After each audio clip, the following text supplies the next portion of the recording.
नमस्कार विद्यार्थियों, ये प्रथम वर्ष जिसे हमारा पाठ्यक्रम से परिभाषा फोर्थ पेपर हमारा, इसके अंतर्गत आज हम लोग पाठ पढ़कर सारांश लेखन के बारे में बात करेंगे, क्योंकि हमारी जो यूनिट 4 है वो है पठन और लेखन। अब इसके अंतर्गत पढ़कर और सारांश लेखन हम लोग देखते हैं कि बड़ी कक्षाएं मतलब कि सेकेंडरी और सीनियर सेकेंडरी विद्यालय स्कूल होती है, ठीक है। अब इनमें जो इनके जो विद्यार्थी होते हैं, इनका जो पाठ्यक्रम है उसके अंतर्गत बालकों को सारांश लेखन के लिए भी कहा जाता है। सारांश के अंतर्गत जो पाठ पूरा पढ़ा होता है उससे संबंधित एक या दो पैराग्राफ के अंतर्गत आपको उसका सारांश लिखना होता है। इसी कहानी के सारांश के बारे में भी विद्यार्थियों से कहा जाता है लिखने के लिए।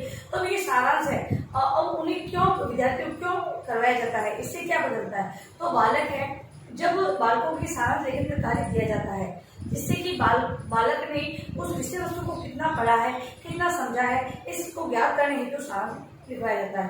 अब बात हम करें कि पाठ पढ़कर सारांश लेखन किस प्रकार से किया जाता है, ठीक है। और किस एक अध्यापक है बालकों के अंतर्गत इन पाठ के सारांश लेखन की जो अभिव्यक्ति है वो किस प्रकार विकसित कर सकता है, ठीक है। वो बालक किस प्रकार अभिव्यक्त करे, ऐसा जो शिक्षक है वो उनमें ऐसी क्षमता का विकास किन किन आधारों पर कर सकता है। तो एक अध्यापक एक कक्षा के अंतर्गत छोटी छोटी गतिविधियां आयोजित करवाते हुए विद्यार्थियों के अंतर्गत इनके पाठ के सारांश लिखने की क्षमता का विकास कर सकता है।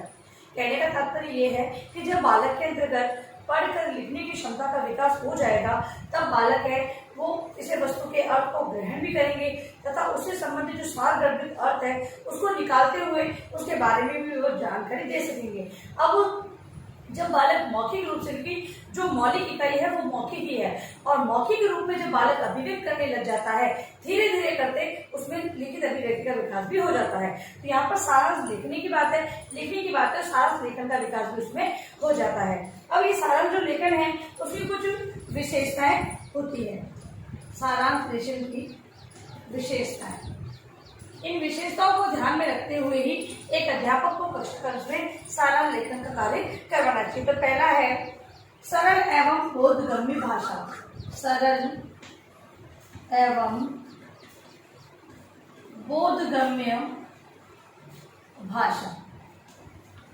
सारांश मतलब पहले छोटा सा अर्थ समझ लें। जैसे ये पाठ है, कहानी दे रखी कोई है ना, कहानी है। अब इसके में निहित जो मूल भाव होता है या फिर ऐसे कहा जाता है कि इस कहानी को करके सारांश को लिखिए।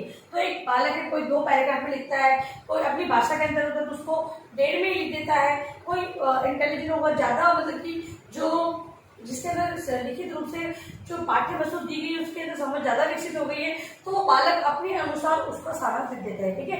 तो अपने अनुसार सभी बालक सारांश लिखते हैं, लेकिन सारांश लिखने के अंदर भाई सभी लोग सारांश तो लिख रहे हैं, लेकिन इन विशेषताओं को ध्यान में रखकर ही एक अध्यापक को सारांश लिखने की क्षमता का विकास उन्हें करना चाहिए। तो सरल एवं बोधगम्य भाषा, जो इस सारांश लेखन का कार्य सभी विद्यार्थियों द्वारा किया जा रहा है उसकी भाषा सरल और जानी जाने मतलब कि जिसे जाना जा सके, बोधगम्य बोध यानी जानना, ये ज्ञान प्राप्त करने वाली, ठीक है। तो ऐसी भाषा का प्रयोग करें जिसका ज्ञान सभी लोग प्राप्त कर सके, मतलब कि जो पढ़ने वाला है उस सारांश को समझकर उसके अर्थ को जान सके, ऐसी भाषा का प्रयोग सारांश लेखन के अंतर्गत होना चाहिए। ये बात का ध्यान एक अध्यापक को रखना चाहिए। दूसरा है सारगर्भित तथ्यों का समावेश। सारगर्भित तथ्यों का समावेश। अब देखिए सारगर्भित तथ्यों का समावेश इसके अंतर्गत इस बात का ध्यान में रखना चाहिए, जैसा कि मैंने कहा कि कुछ विद्यार्थी होंगे 2 पैराग्राफ में लिखेंगे, कुछ 1 में लिखेंगे, कुछ छोटे से पैराग्राफ में लिखकर अपना कंटेंट खत्म कर देते हैं। लेकिन अब यहाँ पर जो बालक है, कुछ बालक क्या होंगे कि जो पैराग्राफ लिखा हुआ है ना उसी को एज इट इज लिख देते हैं, मतलब उसको कोई सामने लिखते हैं पर उसी को उतारने का काम करते हैं। तो वो कहाँ तक सही है, वो सही नहीं है। क्यों? क्योंकि हमें सारांश लिखने की बात की गई है, तो सारांश के अंदर जिन जिन चीजों का समावेश हुआ है, जो मुख्य बातें बताई गई है उनको लेते हुए कहानी का सारांश लिखना है। तो यहाँ पर आकर एक अध्यापक को ध्यान रखना होता है कि जो सारगर्भित तथ्य है उनका समावेश सारांश भी किया जाना चाहिए। बालकों के अंतर्गत ऐसी क्षमता का विकास करें कि बालक उन सारगर्भित तथ्यों का समावेश करते हुए सारांश लेखन का कार्य करें। ठीक है, तो इस प्रकार से सारांश को लिखा जाए सारगर्भित तथ्यों का समावेश करते हुए। अगला है संश्लेषण का समावेश। संश्लेषण का समावेश। संश्लेषण के समावेश से मतलब है कि जो विषय वस्तु दी गई है उसके छोटे रूप को एक विद्यार्थी लिख सके। ठीक है, संश्लेषण करना मतलब कि बड़े से बड़े अर्थ को 2-3 शब्दों के अंतर्गत उत्तर दे देना, तो ये संश्लेषण कहलाता है। मतलब छोटा रूप, कोई भी बड़ा पैराग्राफ दे रखा है, कोई कहानी के बारे में बताया गया तो कहानी का छोटा रूप क्या होगा, 1 या 2 पैराग्राफ में उसका सारांश लिखना। तो वो क्या है, संश्लेषण किया गया है, उसको छोटा रूप किया गया है। भाई बहुत से बड़े बड़े वाक्य दिए होते हैं, वाक्यों का हम लोग देखते हैं कि एक पूरे वाक्य का एक शब्द में हम लोग अर्थ त्याग कर लेते हैं। वो कब होता है, वो संश्लेषण की प्रक्रिया के माध्यम से ही होता है। तो संश्लेषण का समावेश भी होना चाहिए। अगला है दृश्यों, दृश्य के उद्देश्यों का, दृश्य के उद्देश्यों का समावेश। दृश्य के उद्देश्यों का समावेश मतलब कि जो कहानी मान लो निहित जो दृश्य बताए गए हैं उन पर आधारित सारांश को लिखा, और उनका उद्देश्य क्या है, पाठ्य वस्तु में वो जो चित्र दिए गए, सचित्र वर्णन किया गया है, रेखा चित्रों के माध्यम से उनमें कहानी का लेखन किया गया है। तो वहां पर एक जो लेखन की क्षमता, लेखन का कार्य किया जा रहा है, सारांश रूप में लेखन किया जा रहा है। ठीक है, उसके अंतर्गत उन उद्देश्यों को ध्यान में रखते हुए, उन दृश्यों को देखते हुए उन उद्देश्यों को पूरा करने के कार्य से, मतलब कि जब वो सारांश लिखा जाए तो उन दृश्यों को ध्यान में रखा जाए, जिन उद्देश्यों को ध्यान में रखकर वो दृश्य दिए गए हैं उसी आधार पर सारांश का लेखन किया जाना चाहिए। इस बात को भी अध्यापक एक विशेषता के रूप में अपनाएं। अगला है सारांश में मूल भावों का समावेश। सारांश में मूल भावों का समावेश। अगली बात, एक जो अध्यापक है वो ये ध्यान रखे, बालक है तो पूरा पैराग्राफ ऐसे नहीं उतारे, और उसमें निहित जो मूल भाव है, जब अध्यापक खुद कहानी लिखता है तो उससे संबंधित मूल भाव की चर्चा वो करता है। तो अध्यापक विद्यार्थी भी उस मूल भाव को समझे, विषय वस्तु को जाने, तत्पश्चात सारांश के अंतर्गत भी उस मूल भाव को लिखे। इस प्रकार की क्षमता का विकास एक अध्यापक को करना चाहिए। अगला है क्रमबद्ध व सुसंगठित प्रस्तुतिक्रम। क्रमबद्ध व सुसंगठित प्रस्तुतिकरण। बालक के अंतर्गत, बालक है वो सारांश लिखे तो ऐसे नहीं कि जो कहानी का वर्णन बाद में उसका पहले कर दे, पहले है उसको बाद में लिखे, ऐसा नहीं होना चाहिए। जिस कहानी में, कहानी जिस रूपरेखा पर आधारित है, जिस पर बनाई गई है, जो चीजें प्राथमिकता लिए हुए हैं उन्हें प्राथमिक रूप में लेकर कहानी का सारांश लिखे। तो इस प्रकार से क्रमबद्ध एवं सुसंगठित रूप से कहानी किसी भी सारांश का प्रस्तुतिकरण होना चाहिए। अगला है संक्षिप्तता का समावेश। संक्षिप्तता का समावेश। संक्षिप्तता का समावेश। संक्षिप्तता का समावेश ऐसा नहीं हो कि बालक है 2 लाइन ऊपर से ले ली, 2 लाइन नीचे से लेके 4-5 लाइन लिख के सारांश लिख दिया। संक्षिप्तता का मतलब ऐसा भी नहीं कि उससे कुछ अर्थ ही ग्रहण नहीं किया इसने। संक्षिप्तता ऐसी होनी चाहिए कि कम शब्दों में ज्यादा से ज्यादा बात की जा सके। सारांश मतलब कि जो भी सार दे रखा है, पूरा ऑल आउट दे रखा है, उसका जो छोटा सा अंश लेते हुए पूरे मूल भाव को बता देना। तो यहाँ पर संक्षिप्तता का मतलब है कि एक अध्यापक विद्यार्थियों को समझाए कि संक्षिप्तता का मतलब 2-4 लाइनों को लिखकर कहने से नहीं है, उससे किसी अर्थ की प्राप्ति नहीं होती है। उसका मतलब ये है कि सभी जो विचार दिए गए हैं उनको संक्षिप्तता लेते हुए अपने विचारों में बांधते उसको सारांश को लिखना। अगला है भाव पक्ष एवं कला पक्ष का प्रयोग। भाव पक्ष एवं कला पक्ष का प्रयोग। भाव पक्ष एवं कला पक्ष का प्रयोग बहुत ही आवश्यक है।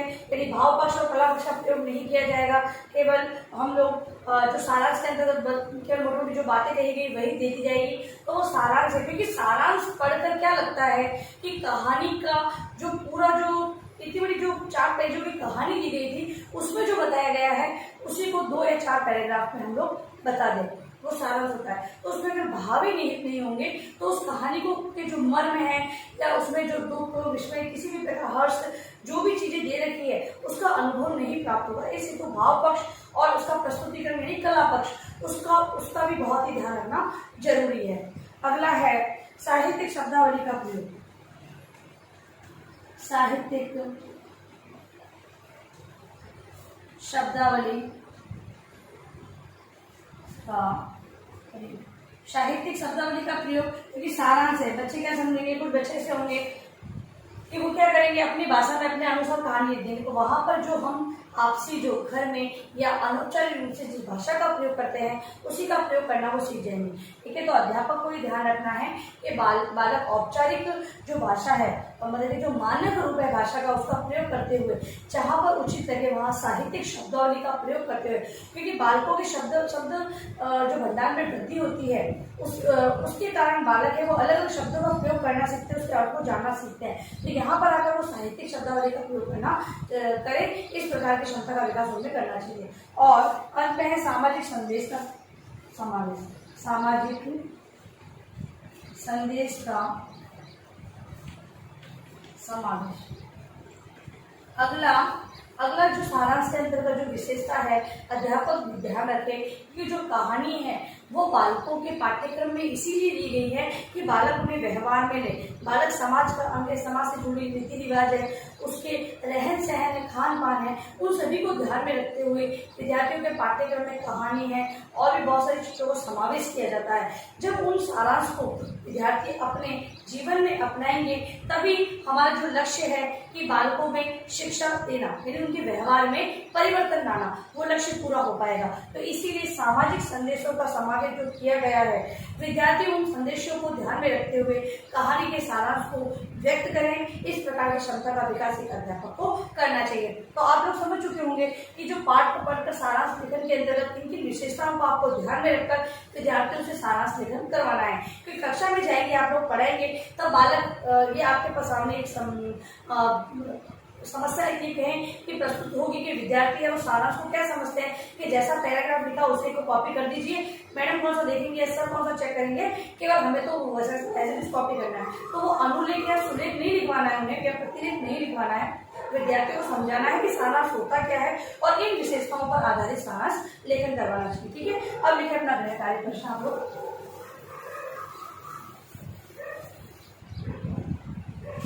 गृह कार्य है आपका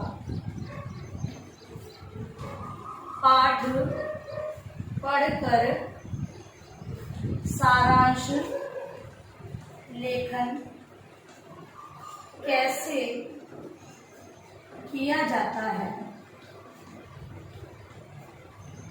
इसकी विशेषताओं का वर्णन करें। देखिए, यही आपका होमवर्क का प्रश्न है और अंत में इस महामारी के दौर में कम से कम आवश्यक कार्य होने पर बाहर निकलते तो 3 बातों का विशेष ध्यान रखें। मास्क लगाएं, सोशल डिस्टेंस बनाएं और हाथों को बार बार सैनिटाइज करते हैं। सुरक्षित रहें, सभी का ध्यान रखें। धन्यवाद।